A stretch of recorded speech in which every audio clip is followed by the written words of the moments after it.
लोगोफोर, नोंथांमोना हलिउड मुभिसफ्राव जोबोद गिदिर गिदिर जिब जेरै एनाकन्डा बादि जिबौफोर नुबाय जानो हागौ। नाथाय नोंथाङा मिथिगौना जे जोंनि बुहुमाव मोननाय दिनैसिमनि बयनिख्रुइबो देरसिन जिबौनि मुङा मा आरो बेसेबां फिटनि? मा नोंथाङा माब्लाबा सानफेरदोंना जे 1 इन्च फिसा बेमानि अनगायै 6 फिट गिदिर बेमाबो थानो हायो? नाथाय इसिबां गिदिर बेमाया दा बबेयाव थायो? दा इसिबां गिदिर जिबआ फिसा फिसौ हाग्रायावथ' थानाय नङा। नाथाय बेफोर गिथाव बाथाव इसिबां गिदिर गिदिर जिबआ बबेयाव थायो? लोगोफोर, बेफोर गासिबो बुहुमनि हार्ट बुंजानाय बयनिख्रुइबो देरसिन हाग्रामा एमाजन हाग्रामायाव थायो। औ नंगौ, नोंथाङा थारखौनो खोनादों, एमाजन फरेस्ट। बेखौ रेन फरेस्टबो बुंनाय जायो। एमाजन हाग्रामाया ओरैबायदि गिदिर आरो गुवार जे साइन्टिस्टफ्राबो दिनैसिम मोजाङै बिजिरनो हायाखै। बिसोरबो मिथिया जे बे हाग्रामायाव दिनैसिम मा दं। एमाजन हाग्रामायाव दिनैल' नङा, गोबां बोसोर सिगांनिफ्रायनो साइन्टिस्टफ्रा रिसार्च खालामबोगासिनो दं। आरो जेब्लायबो रिसार्च खालामनायनि उनाव माबा नङा माबा मोनसे सोमोनांथाव मोननो हायो। साइन्टिस्टफ्रा एमाजन हाग्रामायाव ओरैबायदि जिनिस नुदों जे एमाजन हाग्रामानि अनगायै गुबुन बाहेरानि दुनियायाव नुनांगौआ गोरलै नङा। एमाजन हाग्रामाया ओरैबायदि गिदिर आरो गुवार जे बेहा हारसिङैनो मोनसे बुहुमबारि। आरो बे हाग्रामाखौ मोजाङै बिजिरनो हानांगौआ एसेबां गोरलै नङा। बे हाग्रामायाव जेब्लायबो रिसार्च खालामनायनि उनाव गोदान गोदान जिनिस मोननो हायो। लोगोफोर, बे भिडिअ'आव आं नोंथांमोननो एमाजन हाग्रामानि माखासे गिथाव आरो सोमोनांथाव जिनिसफोर खिन्थागोन, जायखौ खोनानानै नोंथांमोनहाबो सोमोनांगोन जे एमाजन हाग्रामाया बेसेबां गिथाव बाथाव आरो सोमोनांथाव जागोन। सिगांथाराव जों रायज्लायगोन एमाजन हाग्रामायाव मोननाय माखासे सोमोनांथाव बिफांफोरनि सोमोन्दै। ओरैनोथ' बे हाग्रामायाव लाख लाख बिफांफोरनि जाथि मोननो हायो। बिनि गेजेराव माखासे बिफाङा नर्माल आरो माखासे बिफाङा बिस गोनां जायो। बेफोरथ' गोरलै बाथ्रासो, इसिबां गिदिर आरो गिथाव बाथाव हाग्रायाव बेफोरथ' थाखागोन। नाथाय सोमोनांथावा बेसो बे हाग्रामायाव ओरैबायदि बिफां आरो बिलाइफोर दं जे वर्किं ट्री मुंजोंबो मिथिजायो।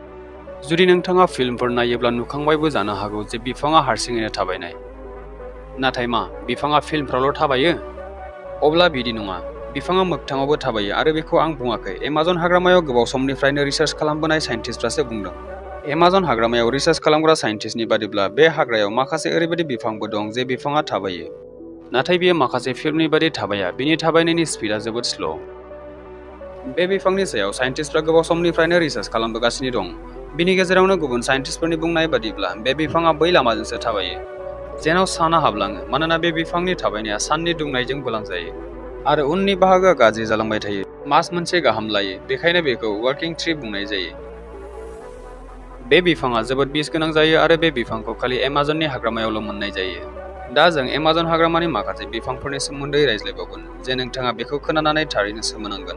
औ नंगौ, एमाजन हाग्रामायाव थाग्रा आदिबासि जातिफोरनि बादिब्ला बे हाग्रामायाव ओरैबायदि बिफां दं जाय मानसि आरो जुनारनि बेदरखौबो जायो। बे बिफांनि मुंखौ एडम कड ट्री बुंनाय जायो आरो नोंथाङा बेखौ खोनानानै आसरित मोननो हागौ जे फांसे बिफाङा मानसि आरो जुनारनि बेदरखौ माबोरै जानो हागौ, नाथाय बियो थार। आरो एमाजन हाग्रामायाव बिनि जातिखौ गोबां खम मोननो हायो। दायो साननो गोनां बाथ्राया बेबायदि जे एमाजन बादि हाग्रायाव एडम कड बादि बिफाङानो थानो हायो, अब्ला माबादि गिथाव बाथ्राव जिब जुनार थानो हागौ? बिनि गेजेराव जों दैखौ माबोरै उनाव दोननो हानो? दायो जों रायज्लायगोन एमाजन हाग्रामायाव बोहैनाय बइलिं रिभारनि सोमोन्दै। एमाजन हाग्रामाखौ बुहुमनि देरसिन हाग्रामाबो बुंनाय जायो मानोना बेयाव गोबां रोखोमनि जिब जुनार, बिफां लाइफां, दाउसिन दाउलाबो मोननाय जायो।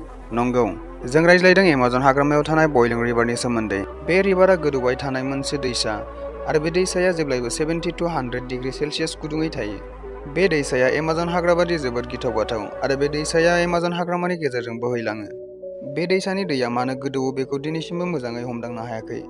एमाजन हाग्रामाया फिसा फिसौ हाग्रा नङा, बे हाग्रामाया गुथा हादरजों नांनानै दङ। इसिबां गिदिर हाग्राखौ साइन्टिस्टफ्रा दाल' नङा, गोबां बोसोर समनिफ्रायनो नायबिजिरगासिनो दं। एमाजननि बारसाबानाव सासे साइन्टिस्टआ बिजिरनो थांनायाव एमाजन हाग्रामायाव ओरैबायदि जिब नुदों जे खावसे मानसि आरो खावसे जुनारमोन आरो बिनि फिटआ 12 फिटमोन। बे जातिखौ मेरिख'सि बुंनाय जायो। बिनि बुंनाय बादिब्ला एमाजन हाग्रामायाव रिसार्च खालामनो थांदोंमोन, बेयावनो बियो मेरिख'सि मुंनि जुनारखौ नुदोंमोन। मेरिख'सिया ब्रिटिश नायबिजिरग्राखौबो गाग्लोबदोंमोन, नाथाय ब्रिटिश नायबिजिरग्राया गाव लानाय सिलाइखौ हायाव गावो आरो मेरिख'सिया बेनिफ्राय खारलाङो। बेयाव मेरिख'सिया गिनानै बेनिफ्राय एसे गोजानाव थांदोंमोन। बेनि उनाव ब्रिटिश नायबिजिरग्राया बे हाग्रानिफ्राय ओंखारबोबाय। बिनि उनाव बियो खिन्थाबाय जे मेरिख'सिया न'बो लुनानै थायो आरो बिसिनि गावनि गामिबो दङमोन। दा नोंथाङा साननानै मोनबाय जे एमाजन हाग्रामाया बेसेबां गिथाव बाथाव। आरो बेनिफ्राय गिथावसिन, बेयाव थानाय दाउसिन दाउला, जिब जुनारफोर आरो बिसोरो एमाजन हाग्रामाखौ गिथाव बाथावसिन खालामबावो। एमाजन हाग्रामायाव बिफां लाइफाङाल' गिथाव बाथाव जायो बे नङा, बेयाव जिब जुनारा बेनिफ्रायबो गिथावसिन जायो। बुंनाय जायोदि एमाजन हाग्रामायाव ओरैबायदि जिबौबो मोननाय जायो जे बुहुमाव गुबुन जेरावबो मोननाय जाया। ओरैनो बुहुमाव मोननाय बयनिख्रुइबो देरसिन जिबौनि मुङानो जादों एनाकन्डा। साइन्टिस्टनि बादिब्ला एनाकन्डानि गोलावआ 30 फिटसिम जायो, नाथाय 1906 मायथाइयाव रिसार्च खालामनाय सासे साइन्टिस्टनि बादिब्ला बियो एमाजन हाग्रामायाव 70 फिट गोलाव जिबौ नुदों। एमाजन हाग्रामायाव इसिबां गोलाव जिबौ थानाया गावनो गाव मोनसे सोमोनांथाव बाथ्रा।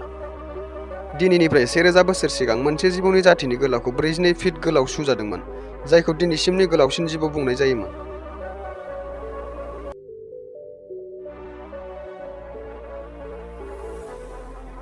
नाथाय दानि नायबिजिरग्राफोरनि बादिब्ला टाइटान आबौनि रेकर्डआ जोबलांगासिनो। बिनि अनगायैबो साइन्टिस्टनि बादिब्ला 70 to 75 फिटनि जिबौबो दं। बिनि गेजेराव माखासे साइन्टिस्टफोरनि बादिब्ला बे जिबौनि गेजेराव टाइटान आबौनि जाथिबो दं। जुदि बिजिरग्राफोरनि बाथ्राया सैथोब्ला टाइटान आबौनि जाथिया दिनैबो एमाजननि हाग्रामायाव गोथाङै दं। बे बाथ्राखौनो लानानै दिनैसिमबो साइन्टिस्टफ्रा रिसार्च खालामबोगासिनो दं। नाथाय बेबो थार जे बुहुमाव मोननाय गोलावसिन जिबौआ एमाजननि हाग्रामायावनो दं। बियो एनाकन्डायानो जा बा टाइटान आबौआनो जाया, बेफोरनो जाबाय जिबौनि बाथ्रा। एमाजन हाग्रामायाव गिथाव बाथावआ जिबौल' नङा, गोरलैनिफ्राय गोरलै नुनाय मोस्रोमाबो जोबोद गिथाव बाथाव। बे मोस्रोमा बिनि थाखायनो गिथाव बाथाव जायो जे बिसोर गिदिर गिदिर जिबफोरनिफ्राय गावसोरखौ बासायो। नाथाय नोंथाङा माब्लाबाबो सानाखै जानो हागौ जे इसिबां गोरलै मोस्रोमा इसिबां गिथाव बाथाव जानो हागौ। नंगौ लोगोफोर, एमाजन हाग्रामायाव मोननाय बे मोस्रोमा जुदि सोरबा मानसिखौ अरोब्ला बिनि सानाया सिलाइनि गुलिजों नांनाय बादि जायो। बिनिखायनो बे मोस्रोमनि मुंखौ बुलेट एन्ड बुंनाय जायो। एमाजन हाग्रामायाव थानाय मोस्रोमा जुदि सोरबा मानसिखौ अरोब्ला 5 निफ्राय 6 दिनसिम सानायखौ सहायनांगौबो जानो हागौ। आरो बेल' नङा, बिनि गेजेरावनो माखासे मोस्रोमा जोबोद बिसगोनांबो जायो, जायनि अरनायाव मानसिया थैनोबो हागौ। बेफोरनोमोन एमाजन हाग्रामायाव थानाय मोस्रोमफोरनि बाथ्रा। दायो आं नोंथांमोननो मोनसे जुनारनि सोमोन्दै खिथागोन, जायखौ खोनाब्ला नोंथांमोना लोमजानोबो हागौ। जेब्लायबो नोंथांमोना गाव गावनि न'आव बेमाखौ नुबाय जानो हागौ। नुनायावथ' बेखौ जोबोद गोरलै नुयो, गिथावना नङैबो नुयो। जुदि बियो जोंखौ अरोब्लाबो बारा जेबो जाया। बेफोरबादि बेमानि सोमोन्दैथ' जों बयबो मिथिखागौ, नाथाय मा नोंथाङा मिथिगौ ना? एमाजन हाग्रामायाव 6 फिट बेमाखौबो नुनो मोननाय जादों। एमाजन हाग्रामायाव थानाय आदिबासिफोरनि बादिब्ला एमाजन हाग्रामायाव 6 फिट बेमाबो मोननाय जायो। बे बेमाया ओरैबायदि गिथाव बाथाव जायो जे बियो गावनि फिसाखौनो बुथारो। नाथाय इसिबां गिदिर आरो गिथाव बाथाव हाग्रायाव बेफोरबादि जिबखौ मोननाया गिदिर बाथ्रा नङा। आदिबासिफोरनि अनगायैबो माखासे साइन्टिस्टफ्राबो बे गिदिर बेमाखौ एमाजननि हाग्रामायाव नुदों। एमाजन हाग्रामानि एसेबां गिदिर बेमानि सोमोन्दै दासिमबो मोजाङै मिथिनाय जायाखै, मानोना बियो बै जायगा जेराव मानसिनि सौहैनाया गोबां खम। इसिबां गिदिर आरो गिथाव बाथाव हाग्रायाव बेफोरबादि जिब मोननायाथ' गोरलै बाथ्रा। नाथाय एमाजन हाग्रामानि सोमोन्दै मोनसे बाथ्रा बुंनाय जाबावो, बियो बेनो जे एमाजननि हाग्रामायाव एलियेन्सफोरबो थानो हागौ। आरो बे हाग्रायाव मोनसे समाव UFOबो नुदों होनना बुंदों। ओरैनोथ' एमाजन हाग्रामाया ओरैबादि गिदिर आरो गुवार, दस्रा ग्रहनि जातिफोरनि थाखाय बे जायगाया थानो थाखाय जोबोद मोजां। नाथाय जुदि बे बाथ्राया सैथोब्ला बुहुमनि मानसिफोरनि थाखाय थानो थाखाय जोबोद गिनांगौबो जानो हागौ। नाथाय बेखौ दासिमबो क्लियार बुंनाय जायाखै, मानोना दासिमबो बेफोरबादि नायबिजिरग्राफ्रा मोजाङै नुनाय जायाखै। नाथाय नंगौ, बेफोरखौ लानानै दिनैसिमबो रिसार्च खालामगासिनो दं। लोगोफोर, एमाजन हाग्रामाया एसेबां गिदिर जे बेयाव बुहुमनि 20% अक्सिजेना बेनिफ्रायनो सोमजियो। नाथाय दासिमबो बे हाग्रानि सोमोन्दै जों मानसिया गोबां खम मिथियो।